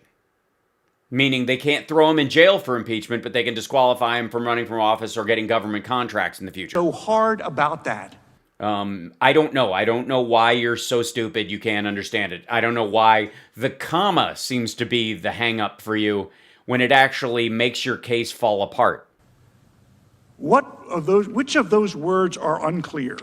None of them. Why are they unclear to you? Shall not extend further than removal from office. What? President Trump From removal from office and disqualification. no longer is in office. The object of the Constitution has God damn, this is dumb. been achieved. He was removed by the voters. Not if you ask him, and that's what the entire thing was about. Mr. Schoen, are you ready? Hit it, kid. I've been vamping up here this whole goddamn time. By the way, I'm not going to play all of hold on one second. I'm not going to play all of Schoen's thing. I'm simply going to show you my favorite parts, which are obviously in the, let's see. This one right here.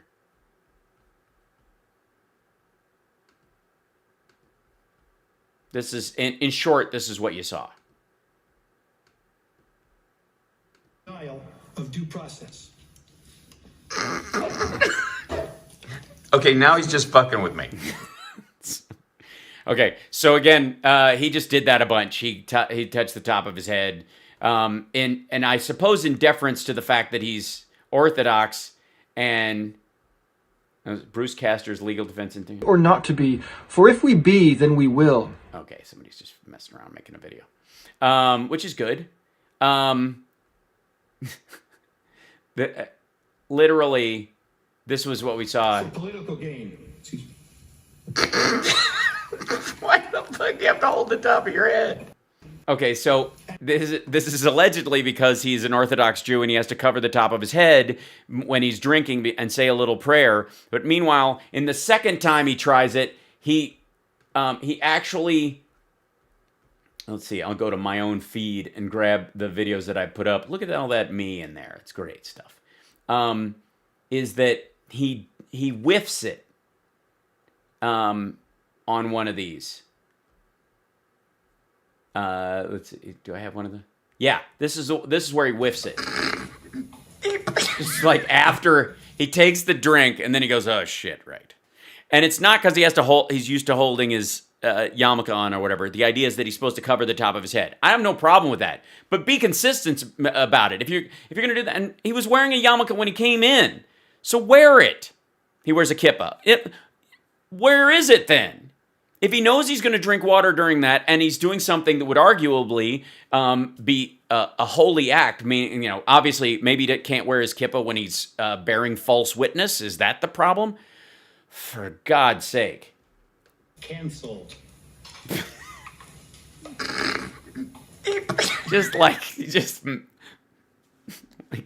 It's like he went to, it's like you're supposed to cover your head to show respect for God, but he went to do it and was like, psych. He was like, he psyched God on that one. Look at this, watch this. Canceled. Every time I drink, watch this. Glug.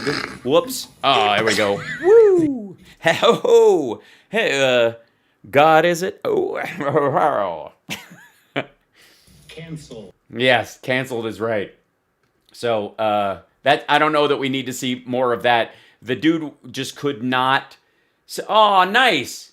Look at that. Pauline, that's really cool. Pauline got her hot mug, the 01 hot mug from the store. I'm glad you like it. That's awesome. I'm always iffy about merch and that kind of stuff, but these actually turned out pretty good. So I'm glad you like it. That's really awesome. So there's nothing about. We can watch it later if we want to. I'll get on earlier because we've gone through, I believe, like Raskin's.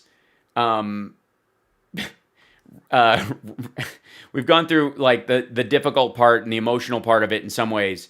But tomorrow, I might start a little earlier. I've got to go do another podcast, which we had to bump because of being on today, and so I'll sign off now, and then I'll be back on tomorrow. I may come on earlier tomorrow, though, because we've gotten through this. And today I had to go to the gym, so it kind of ate into the beginning. And when I came home, they had already started, and it was, like, really emotional. So I was like, I'm not going to jump in the middle of this. And then those guys started, and holy God. So we'll see. I doubt this is not going to... Their argument is not going to get any better. It's not. It's a mess. It's a frigging mess. So I look forward to interjecting directly with it tomorrow as we see how it plays out. The two arguments today were, like I said, the first one was very emotionally difficult to try and feel like I could interject on. And the other one I was laughing and falling apart. So I'll get on at the regular time at the very least. If not, I will tweet in the morning and leave messages as to when I can get on there. And I want to thank everybody. Do we have... I think he would normally wear a yarmulke. He's Orthodox. Right, exactly. So he should be wearing one, I would argue, if he knows he's going to be consuming things like that and not just go, ho. So thank you guys. And did they find a fourth stooge? Oh, there's a couple of other guys, and they're the B team, okay? Like those two guys that spoke today are the best guys on the team. They're the lead counsel. It's awful. It's hilarious. I'm looking forward to all the stories that are going to come out about how Trump felt about, these guys, which is no doubt there. And so why is it hard sometimes? Hold on, false information. There we go.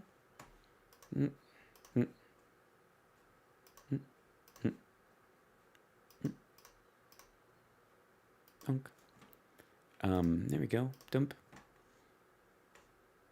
We actually have some anti-vaxxers in the chat. Sorry, I had to broom that out. And by the way, I think, do we have mods in there yet? Because I sent out invites to a few people to be mods. So let me know if you guys got your invite and you're able to participate and be in that. Seeing some of the Parlor posts is funny too. Indeed. I'll check Parlor takes and see if I can find anything in there. But yeah, I'm just looking at the chat at this point. But either way, let's see. Why'd you make Johnny Million cry? Oh, it with laughter. It was the I think it was the Lou Dobbs Pat Robertson joke was what did it, for the record. Yeah, Parlor takes us doing God's work. Indeed. Poor thing. Holy smokes. More Quadrophenia accents? Absolutely. I'll do as many as I possibly can. I'll try to do that as well. You wouldn't want me to be a dick. Good to know. And to everyone else, have a lovely night and a terrific Q snatch. And know that Piece of malware called Q snatch. and know that you guys, you wish. And just remember, everybody, in the middle of all this, that Trump himself is the loser in all this. He's never going to be president again. He's going to continue to be a failed businessman, and a lot of his buildings and his properties will be in probate by the end of the year because he's burning through money like crazy, and he can't not spend it all because he's a moron. There you go. And by the way, on the other hand, I want to thank everybody who's a Patreon supporter, and for the people who give super chats and bits and stars and whatever method they choose. Venmo, always a good one. Just, great way to buy me a cup of coffee if you want to. Just take a picture of that with your phone and go, hey, I can't send you a Starbucks card, so here. It's one of the ways, and that's what keeps us on. That's what I'm doing. This is how I feed me and my kid and my babe and keep the lights on. And we've got a lot more lights now thanks to the patrons than we ever had. So thank you for your support, and I appreciate it. Those of you that can, bless you. Those of you that can't, hang out. We're here to keep you sane and laughing during all this madness, and we will get through this. And I'll see you guys on the other side. I'll see you in the morning or in the early afternoon or in the nighttime or in whenever it happens. Wherever you are, that's how it works out. So I'll see you next time. Bye, everybody. See you later. Bye.